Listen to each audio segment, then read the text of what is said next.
Tous les ans en hiver se joue dans d'innombrables familles le même rituel.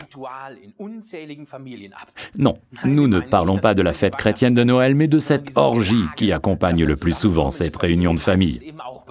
Petit déjeuner, déjeuner, gâteaux et dîners se succèdent presque sans discontinuer, avec tout juste de courtes pauses entre chaque repas par souci des convenances. Malheureusement, on se gave souvent jusqu'à la dernière limite, et quand on croit l'avoir atteinte, on s'entend soudain dire « Dis, tu peux me repasser le flan à la crème, purée que c'est bon !» Mais fatal pour notre ligne en particulier, et le métabolisme du sucre en général. Parce qu'il en est ainsi en Europe depuis de nombreux siècles, l'homme a cherché dans la nature un remède pour limiter les effets négatifs de cette gloutonnerie et a trouvé une herbe dont l'odeur est presque un symbole de la période hivernale, la cannelle.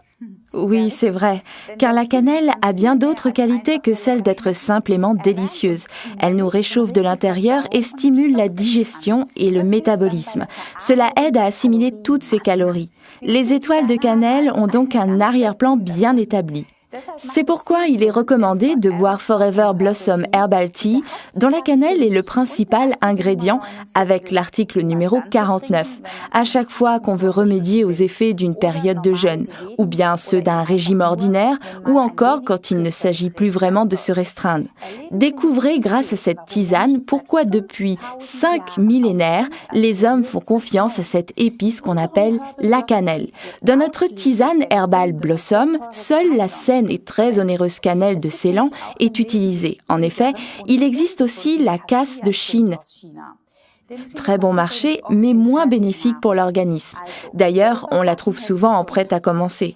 Alors il faut mieux rester en bonne santé en faisant soi-même ses gâteaux. Mais voilà, maintenant l'ingrédient principal qui donne son nom au Aloe Blossom Herbal Tea, les fleurs de l'aloès. Ces fleurs légèrement basiques sont les bienvenues après une journée stressante et saturée en acidité.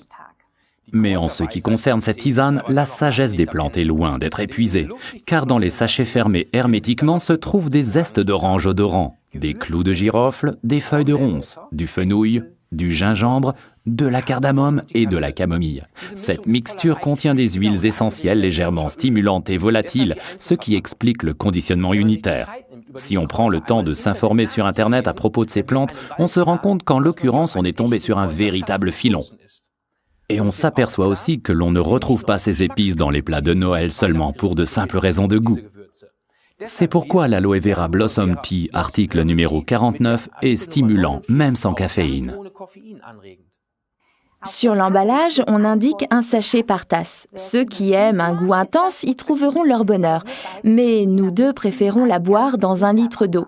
On peut le mettre sur le feu le matin et le boire froid sans problème dans la journée.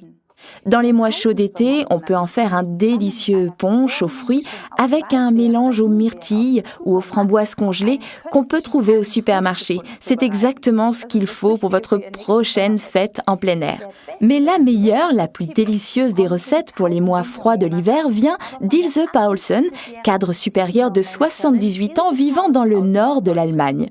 Son tuyau, un sachet d'Aloe Blossom Herbal Tea dans un thermos avec une tranche de pomme et un doigt de rhum. Là, il n'y a pas que la cannelle et le gingembre qui réchauffent. Résumons-nous. Grâce à sa mixture de plantes, l'Aloe Blossom Herbal Tea référence 49 stimule le métabolisme sans caféine. Il accompagne les régimes ou après de grandes bouffes. Avec 1 litre d'eau, il prévient la déshydratation et dans cette combinaison, il est aussi très bon pour la peau.